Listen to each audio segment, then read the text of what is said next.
Voltage required by the motor in order to operate is about 15 volts. When the power cord is connected to a standard 110-volt AC outlet, however, only the required 15 volts is applied to the electric motor. What is it that accounts for this reduction in voltage? This fluorescent light, too, requires a certain amount of voltage before it will operate. The voltage required in this case, though, is several hundred volts. Just like the train, however, when its power cord is connected to a 110-volt AC outlet, the required several hundred volts is applied to the light. What is it that accounts for this increase in voltage? The answer to both of the questions just posed for you, and also the subject of this lesson, is the transformer. Now, just what is a transformer? Well, basically, we can say it's a device that does just what its name implies. It changes or transforms voltage. If the transformer reduces the voltage, as in the case of the train, it's called a step-down transformer. Whereas if the transformer increases the voltage, as in the case of the fluorescent light, it's called a step-up transformer. The ability of the transformer to transform voltage can be understood best if we first examine an important phenomenon in electricity, the magnetic field. When electric current passes through a wire, an invisible band of magnetic force is set up around the wire. In the case of direct current, this magnetic field expands to a certain point and stays there, except, of course, it's traveling around the wire all the time. For instance, if you were to grasp the wire in your left hand and extend your thumb in the direction the current is traveling, the magnetic field will be circling the wire in the direction of your fingers.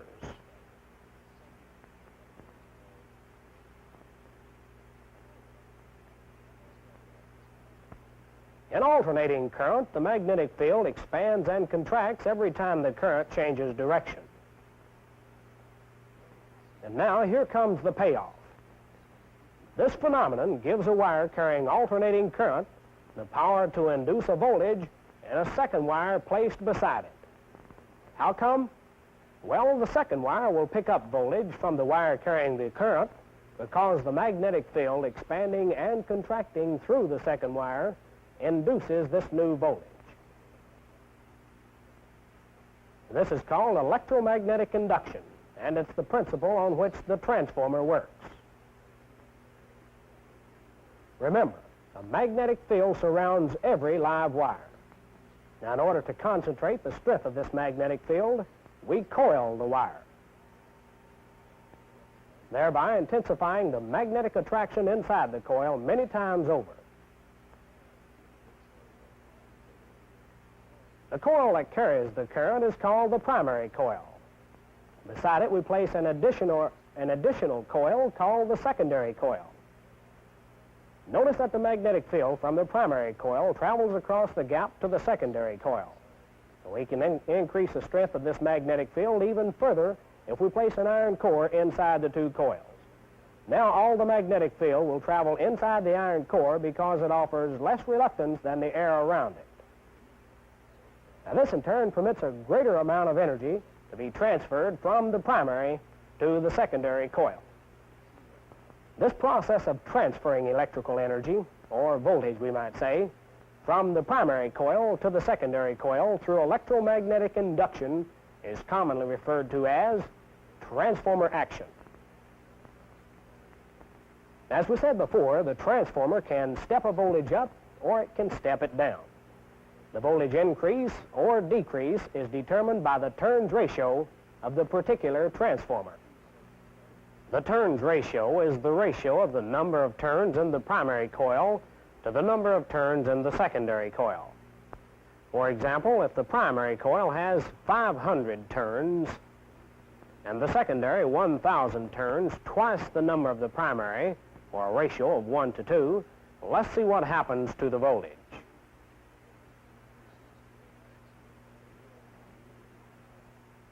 Presto, Mr. Volt became twice his size. The ratio is 1 to 2, so the voltage doubles. In this case, the voltage is stepped up because the secondary coil is the largest. If, on the other hand, the secondary is the smallest, the voltage is stepped down. Either way, however, voltage is transformed. Now, it's important to realize that a transformer doesn't add any energy to a circuit. It merely changes or transforms the energy that already exists in the circuit from one voltage level to another. The total amount of energy in the circuit must remain the same. Now, if it were possible to construct a perfect transformer, there would be no loss in power in the transformer. Power would be transferred from one voltage current level to another. Since power is the product of current times voltage, an increase in voltage by means of the transformer must result in a decrease in current. And likewise, a decrease in voltage by the transformer must result in an increase in current. Now, stating it another way, we can say that a transformer which increases the voltage by a given ratio will decrease the current by the same ratio, and vice versa. For example, if we apply 10 volts at 10 amperes, or a power of 100 watts, to the primary of a step-up transformer, which has a turns ratio of 1 to 10, the voltage in the secondary would be 10 times that of the primary, 100 volts. But the current in the secondary would be 1/10 that of the primary, 1 ampere. The power in the secondary, however, would still be 100 watts. Now, let's suppose the same 10 volts at 10 amperes was applied to the primary of a step-down transformer, one which has a turns ratio of 10 to 1. The power in the primary would again be 100 watts. The voltage induced in the secondary would now be 1/10 that in the primary, 1 volt. The current in the secondary would now be 10 times that in the primary, 100 amperes. The power in the secondary, however, remains at 100 watts.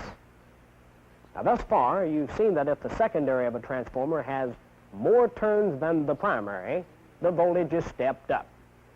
Whereas if the secondary has fewer turns, the voltage is stepped down. Now, later you'll see transformers in which the primary and secondary have the same number of turns. Such a transformer has a turns ratio of 1 to 1. Unlike the step-up and step-down transformer, a 1 to 1 transformer neither increases nor decreases voltage. The voltage and current available at its secondary is the same value as that applied to its primary. Now, the transformers we've dealt with thus far were assumed to be ideal transformers. That is, they were considered to be 100% efficient. Such an assumption is quite all right from a theoretical viewpoint. However, from a practical viewpoint, the construction of an ideal transformer is an impossibility. The primary reason for this can be realized by discussing a factor known as the coefficient of coupling. The coefficient of coupling, which is represented by the letter K, is a measure of the degree of coupling between the primary and secondary coils of a transformer. The coefficient is obtained by dividing the number of magnetic lines cutting the secondary coil by the number of magnetic lines actually produced by the primary coil. For example, if the primary of this transformer produced 10,000 magnetic lines, but only 8,000 lines cut the secondary, then the coefficient of coupling would be equal to 0.8. Now, if all of the magnetic lines produced by the primary coil of a transformer were to cut the secondary coil, the coefficient of coupling then would be 1. The coefficient of coupling for an ideal transformer is also 1. However, even with high permeability iron cores, a few of the magnetic lines fail to cut the secondary and are, in effect, lost. Now, this prevents the coefficient of coupling from ever being exactly unity, or 1, in an ideal, or I should say in a practical transformer. It should be pointed out, however, that a coefficient of coupling of 0.98 is possible between the coils of a well-designed transformer. Now, in general, there are 4 types of transformers. They include power transformers, audio transformers, RF, radio frequency transformers, and finally, auto transformers. Power transformers are used to step up or step down AC voltages occurring at the power frequencies, which you'll recall include 50, 60, and 400 cycles per second. It should be pointed out, however, that a particular power transformer is designed to operate at only one of these frequencies. For example, a power transformer that's designed to operate at 60 cycles per second couldn't be operated at 50 and 400 cycles per second. Now, quite frequently, and especially when dealing with schematics, you'll have to recognize a type of transformer by its schematic symbol. The schematic symbol for the power transformer can usually be identified by there being more than one secondary winding. In this case, there are 2 secondaries. However, other power transformers may have a different number. You'll notice that each secondary has a different number of turns. One of the secondaries has fewer turns than the primary. Therefore, it produces less voltage than that applied to the primary. The other secondary, though, has more turns and thus produces more voltage. Now, you'll also notice that the power transformer is constructed with an iron core. Now, unlike a power transformer, which is designed to operate at a specific frequency, the audio transformer is designed to operate over the entire range of audio frequencies, which is generally considered to be from 20 to 20,000 cycles per second. The schematic symbol for the audio transformer resembles that of the power transformer. The audio transformer, however, usually has only one secondary winding. Now, like the power transformer, the audio transformer, too, is usually constructed with an iron core.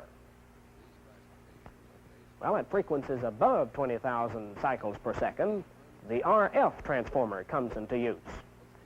At these frequencies, hysteresis and eddy current losses in an iron core become so great they have to be prevented. Therefore, RF transformers generally have an air core. The schematic symbol for an RF transformer, then, is easily identified by there being no vertical lines between the primary and the secondary coils. Now, a special type of transformer which uses only one winding for both the primary and the secondary coils is the auto transformer. In addition, an auto transformer can be used either as a step-up or as a step-down transformer. When used as a step-up transformer, all of the primary winding is part of the secondary winding. Here you see that the winding has a total of 1,000 turns. 600 of these turns serve as the primary, while the entire 1,000 turns serve as the secondary. Now, when an auto transformer is used as a step-down transformer, all of the secondary winding is part of the primary winding. Here we see now that the entire 1,000 turns are serving as the primary, while only 600 are serving as the secondary. Now, auto transformers are sometimes constructed with a sliding contact, as we see here. When a control is varied on the transformer case, the secondary voltage can be varied from the maximum voltage induced in the winding down to 0 volts. As you can see, this type of transformer is called a variable auto transformer. However, it's probably most commonly known as a variac. Now, auto transformers are normally used in power circuits. However, they may be used for audio or RF use. That is, designed for audio or RF use. The symbol for an auto transformer used in a power or an audio circuit will indicate an iron core. The symbol for an auto transformer used in an RF circuit will be the same, except it will not indicate an iron core. Now, even though we showed you definite symbols for each of the types of transformers, you may find occasions when they'll differ. However, in these cases, you can readily tell the type of transformer simply by noticing where it's being used in the circuit. For example, if a power transformer is being used in a power supply, or if a transformer is being used in a power supply, then you can rest assured it's a power transformer. Now earlier we showed you, or you learned, that the turns ratio of a transformer determines whether the voltage is stepped up or stepped down, and by what amount. There will be times when you're troubleshooting electronic equipment, however, that the turns ratio of a particular transformer won't be given. Thus, you'll have to determine whether the transformer is a step-up or step-down transformer by other means. Now, one way to readily determine this is simply by applying voltage to the primary winding and then measuring the output voltage of the secondary winding. Now, over here, I have a transformer demonstrator. As you can see, it's composed of an iron core and two windings.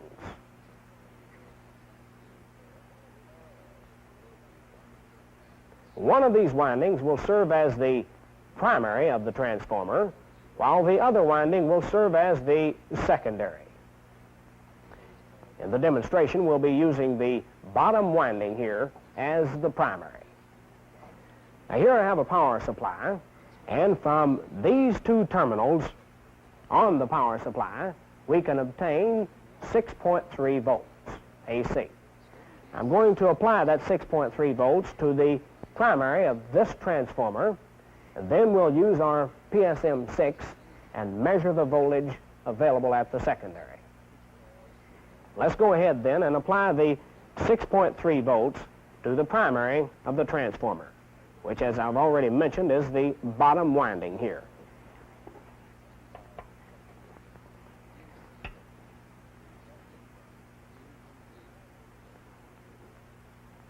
Now, if we'll turn the power switch on, we have 6.3 volts applied to the primary of the transformer. Now, the PSM6 has already been set up to measure AC voltage on the 50-volt range. So, let's go ahead then and see how much voltage is available at the secondary. If we'll take a look at the AC scale now, and it'll be the middle row of numbers, you can see it indicates 11 volts are available at the secondary. Now, since this is greater than the 6.3 volts applied to the primary, this then readily tells us that this transformer is a step-up transformer. Now, if the transformer in question was a step-down transformer, then it's obvious that just the opposite would be true. The voltage measured across the secondary would be less than the voltage applied to the primary. Now, another way you can determine whether a transformer is a step-up or a step-down transformer is by means of resistance readings. Since a transformer winding is a continuous piece of wire, it should have a definite amount of resistance. And the more turns the winding has, the greater the resistance will be. Therefore, by comparing the resistance readings of the various windings, we can determine the turns ratio of the transformer, and thus whether the transformer is one which steps the voltage up or steps it down. Well, let's measure the resistance of the windings in our transformer we're using here and see if this holds true. Before we do it, however, there's a few words of caution I should point out, and that is, whenever making resistance checks in a transformer, ensure there is no voltage applied to the transformer. So let's turn the voltage off, disconnect the lead so we'll get accurate readings on our transformer windings, and let's proceed with the checks. Now, first, we'll have to set the PSM6 up so it'll read resistance. We'll place the function switch in the ohms position, and we'll place the range switch in the ohms times 1 position, since we're dealing with a relatively small amount of resistance here. And now, so we'll get an accurate reading, let's zero the meter.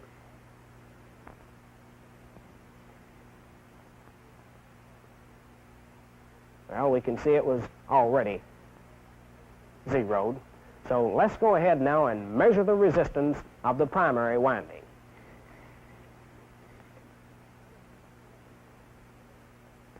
All right, if we'll take a look at the meter now, we'll see that the primary winding has about 10 ohms of resistance. All right, let's go on over to the secondary winding and see how much resistance it has. Remember now, we're on the ohms times 1 scale, and this time we can see the PSM6 indicates about 20 ohms of resistance for the secondary.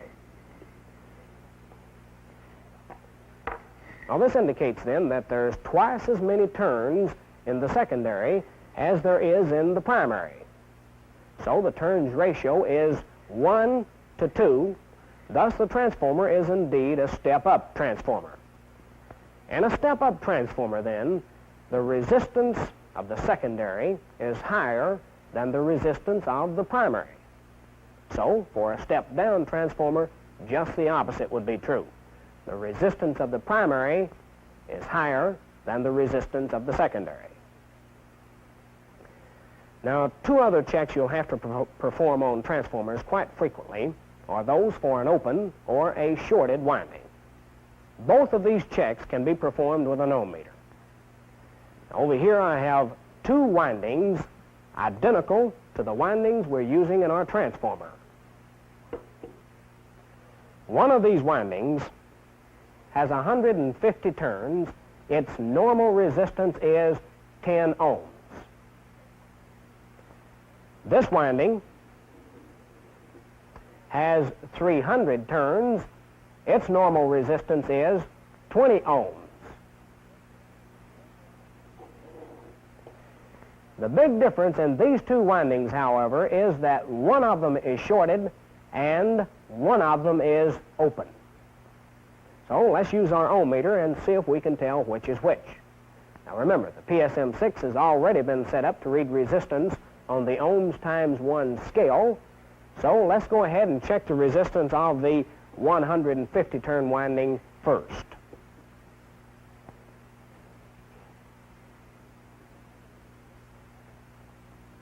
If we'll take a look at the meter now, we'll see that it reads infinity. Well, since a PSM6 always reads infinity for an open, this then indicates that the 150 turns winding, the one I'm now measuring, must be the open winding. We see then that an open transformer winding, primary or secondary, is indicated by a reading of infinity on an ohm meter. Now that brings us to the 300 turns windings. And since the 150 turns winding was open, then the 300 turns winding must be shorted. But let's go ahead and check it and see what indication we get.